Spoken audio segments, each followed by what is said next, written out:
కొబ్బరి వాడడం కోసం అలా కొట్టుకుంటున్నారు. అందరికి తలకో కొబ్బరి వాడడం ఇచ్చేయచ్చు కదా.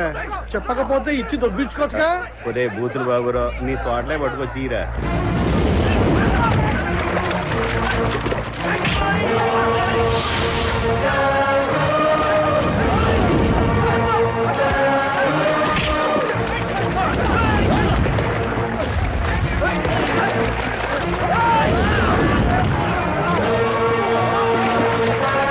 No ball.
जनगणमन अधिनायक जय हे भारत भाग्य विधाता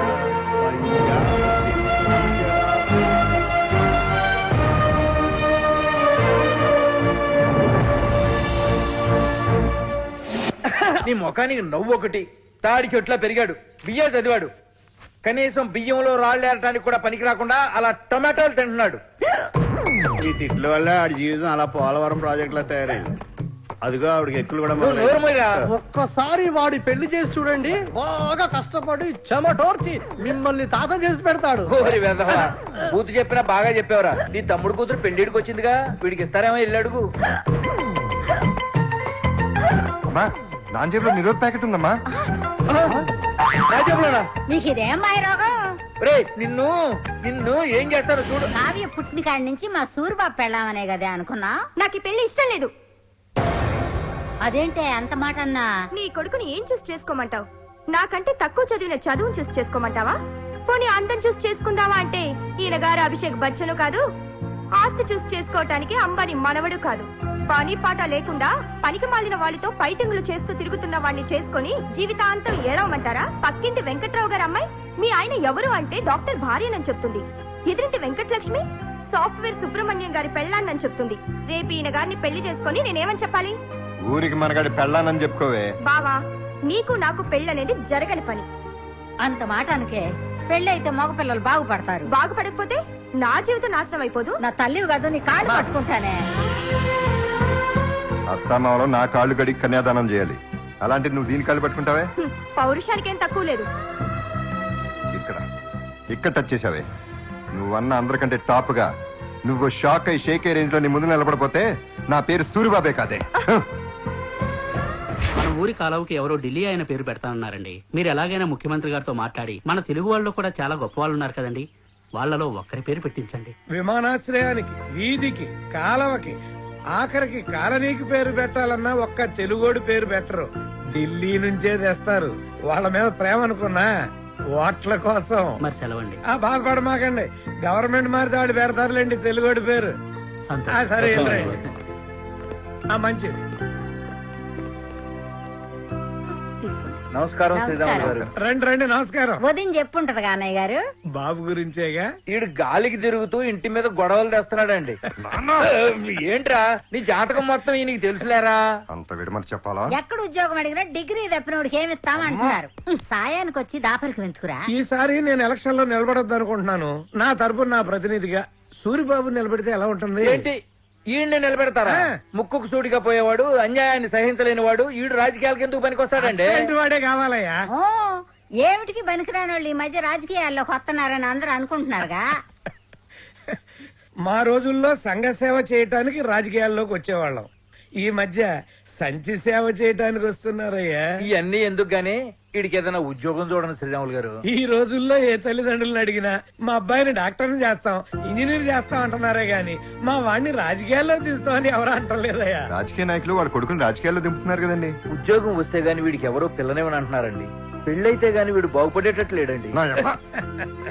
నా రికమెండేషన్ లో చిన్న చిక్కు ఉందయ్యా. లంచం తీసుకోకుండా పై వాళ్ళు ఎవరో పనిచేయరు, నన్ను చూసి లంచం అడగడానికి ధైర్యం చేయరు.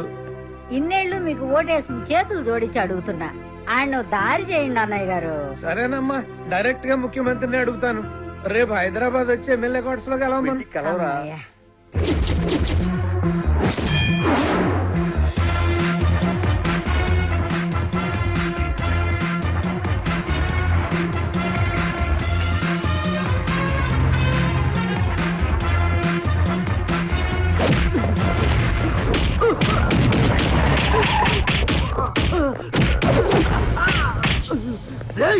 నన్ను కొట్టినా చంపినా నా భూమి రాసివ్వడు. నువ్వేంట్రా సంతకం పెట్టేది? నిన్ను చంపి నీ డెడ్ బాడీతో ముద్ర ఎంచుకుంటా. కాల్చదు, నన్ను కాల్చదు, కాల్చదు.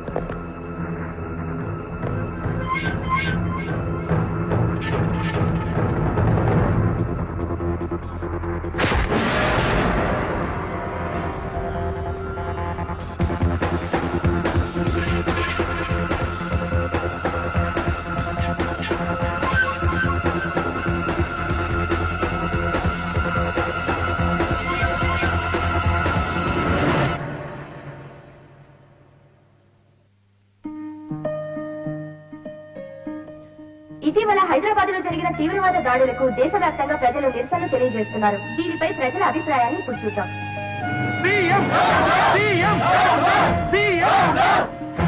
మొన్న బెంగళూరు, నిన్న ముంబై, నేడు హైదరాబాద్ ఉగ్రవాదులు దాడి చేస్తూనే ఉన్నారు. ఎన్నిసార్లు ఎన్ని చోట్ల దాడులు జరిగినా కళ్ళు తెరవని ఈ ప్రభుత్వం ఎందుకో? ఇదంతా ఈ ప్రభుత్వ వైఫల్యమే. మంత్రులు, అధికారులు అవినీతి గడ్డి వేస్తున్నారు. ఈ ప్రభుత్వం వెంటనే దిగిపోవాలి.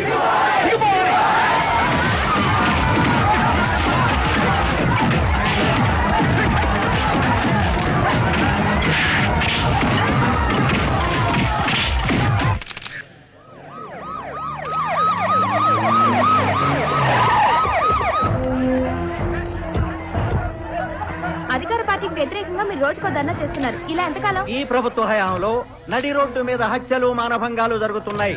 అమ్మాయిల మీద యాసిడ్ దాడులు, కిడ్నాపులు చేయటం రోజు రోజుకి పెరిగిపోతున్నాయి. పేద రైతుల భూముల్ని సెజ్ల పేరుతో దౌర్జన్యంగా ఆక్రమించుకుంటున్నారు. విద్యార్థులకు స్కాలర్షిప్లు అందటం లేదు, వృద్ధులకు పెన్షన్లు అందటం లేదు, పోలీస్ స్టేషన్ లో న్యాయం దొరకటం లేదు, చౌకటి పోల్లో సరుకులు దొరకటం లేదు. ఈ పరిస్థితి మారేంత వరకు మేం పోరాటం సాగిస్తూనే ఉంటాం. వస్తాను.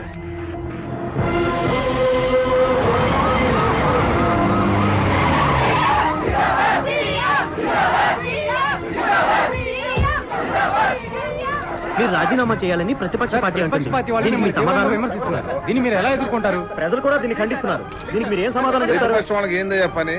మమ్మల్ని విమర్శించడమే పని. మేమేం మంచి పని చేసినా వాళ్ళ మీద రాళ్ళేయటం తప్పితే వాళ్ళకి వేరే పని ఉందా? అట్లా చేయలేదనుకో వాళ్ళ పార్టీ మనుగడే దెబ్బతింటుంది. వాళ్ళు ఏం చెప్పినా మేము చేసేది చేసుకుని పోతూనే ఉంటాం. చట్టం తన పని తను చేసుకుపోతూనే ఉంటుంది. కానీ మీరు ఏం రాసుకుంటారు రాసుకుంటారు. చుట్టాలకు మనం ప్రభుత్వాస్తులు రాసుకుంటూ పోదామండి. సూరిబాబు, నా ఉద్యోగానికి ఎంత పెట్టేట్టున్నారు? ఒరే సూరిబాబు నీ హెల్ప్ తగలడా రే? మీరేం భయపడకండి, డబ్బులు రెడీ చేయండి, మీ పని ఏం చేస్తాడు. కంగారు పడతావు. సారీ అందరికి హెల్ప్ చేస్తూ ఉంటాడు కదా సార్, నాకు కూడా హెల్ప్ చేస్తాడు. ఇదిగో ఇలా చేశారు సార్. ఆ శ్రీరామలయ్య చెబితే నేను పిఎస్ గా పెట్టుకున్నా. ఏమయ్యా హెల్ప్ కాదయ్యా, ముందు పని చేయటం నేర్చుకో. మీ పని చూడడానికి వచ్చాడండి. సరే పోండి. వెళ్ళండి. ఏమయ్యా నిన్నేనయ్యా, వెళ్ళు. నిన్నే వెళ్ళమంది. మీరండి, వెళ్ళు. నేను వెళ్తా. నమస్కారం నువ్వు సార్. కూడా వెళ్ళవయ్యా. అలాగే దా. ఫైల్ బాగా చదివండి. ఏంది ఇది? ఏం జరిగిందమ్మా? రోజు ఒకడు గ్యాంగ్ తో వచ్చి హాస్టల్ దగ్గర నన్ను టీజ్ చేస్తున్నాడు అన్నయ్య. బాగా ఏడిపిస్తున్నాడు. అసలు మొన్న అయితే చాలా భయం వేస్తుంది అన్నయ్య. రౌడీ గ్యాంగ్ తో గొడవలు ఎందుకమ్మా? నువ్వే చూసి చూడనట్టుగా తలంచుకుని. ఇది సెక్రటరీలో తేలే విషయం కాదమ్మా, స్ట్రీట్ లో తేలే విషయం. నువ్వు వెళ్ళమ్మా.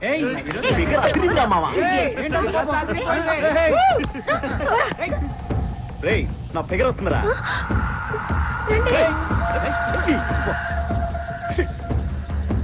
ఎక్కడో గ్యాస్ లీక్ అవుతున్నట్టుందిరా.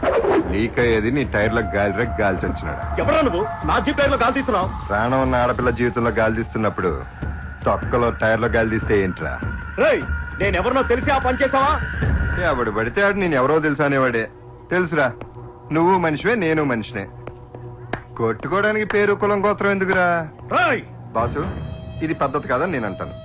అంటానికి నువ్వెవడరా అని మీదకి వస్తావు. అప్పుడు మిమ్మల్ని బాగా ఉతికి ఆరేస్తాను. కామెడీగా కుంటుకుంటే ఇంటికి వెళ్తారు. అవసరం ఇదంతా? లుక్ ఇస్తున్నాడు రా, లాభం లేదు. నన్ను ఇక్కడ టచ్ చేశాడు, నేను వాడిని టచ్ చేస్తాను. ఓకేనా?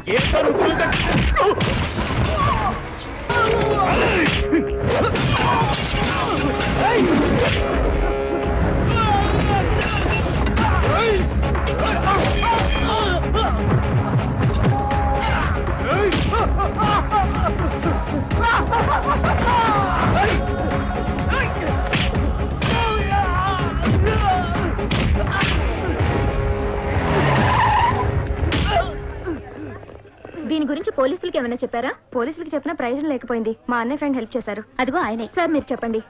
సార్ హాస్టల్లో మిమ్మల్ని అందరూ హీరో అంటున్నారు. దీనిపై మీ స్పందన ఏంటి? అయ్య బాబాయ్, నన్ను హీరోని చేయకండి. మళ్ళీ రాజకీయాల్లోకి చేరాల్సి వస్తుంది. నేనేం చెప్పను, నాకేం తెలీదు. నేను వెళ్ళిపోతున్నాను. ఏదైనా తను చేస్తానని, మాటల్లో చెప్పనని, ఇటువంటి సంఘ విద్రోహ శక్తులు నిర్మూలించడానికి తను పుట్టానని ఆవేశంగా చెప్తున్నారు సూరిబాబు గారు. కెమెరామ్యాన్ వెంకట్ అచ్యుత్. ఏ ఇది మామూలు ఓవర్ కాదు, చాలా ఓవర్. నేను చెప్పింది ఏంటి, నువ్వు చెప్పేది ఏంటి? ఏం లేదు సార్, కొద్దిగా వెడల్పు చేశాను, చిన్న బిల్డప్ కోసం. మీ చిన్న చిన్న బిల్డప్ల వల్లే పెద్ద పెద్ద ప్రభుత్వాలు పడిపోతున్నాయి. ప్రభుత్వానికి ఇది పెను సవాలని సూరిబాబు గారు చెప్తున్నారు. అంతేకాదు రాష్ట్రంలో నిత్యం ఎదుర్కొంటున్న ఈ సమస్యలన్నీ. అయ్యి బాబాయ్, మీ ఛానల్స్ లో దండం. ఇక్కడ టచ్ చేశారు, నన్ను వదిలేండి బాబాయ్. కెమెరామెన్ శ్రీనివాస్ తో రమణ, ఓవర్ టు స్టూడియో.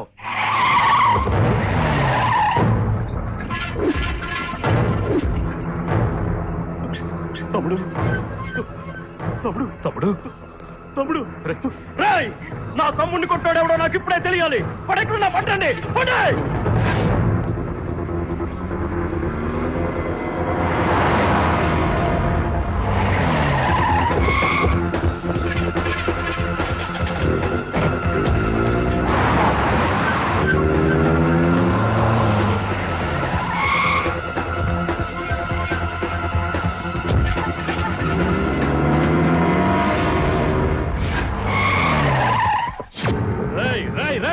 ఏమైందిరా? సిటీ మొత్తం ఎక్కడ కనిపించలేదు. అయితే చూడరా.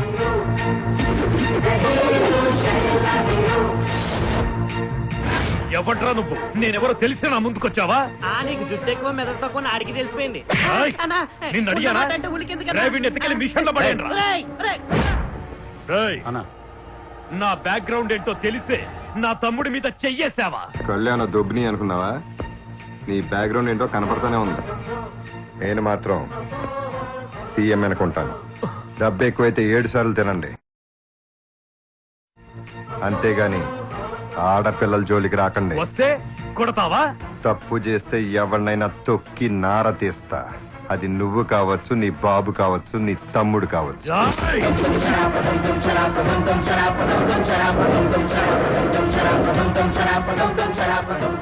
ఎవడైనా నన్ను చూస్తే గజ గజ వణుకుతూ చంపుతానని నువ్వేంట్రా? ఆ కళ్ళల్లో బెదురు లేదు, గుండెల్లో వణుకు లేదు. చావుకి బతుక్కి మధ్యలో ఉన్న కొద్ది క్షణాలు భయపడేవాడు మగాడే కాదురా. రాయ్ రాయ్, నిప్పుతో చెలగాటమాడుతున్నావు. చీచి బుజ్జి నాన్న థు. చిన్నప్పటి నుంచి అందరూ అదే అంటున్నారా నిప్పుతో చెలగాటం అంటున్నానని. నా మాట నిప్పు, నా చూపు నిప్పు, నా రక్తం నిప్పు. లావా లావా అంటే ఏంటో తెలుసట్రా? కూల్ గా ఉన్నంత వరకే, బయటికి వచ్చిందంటే చస్తావు. రేయ్, శ్రీరాముడు నడిచిన నేల మీద ఒట్టు. నీ తమ్ముడు మళ్ళీ ఆడపిల్లల జోలికి వచ్చాడంటే అడవిలో పాతేస్తా.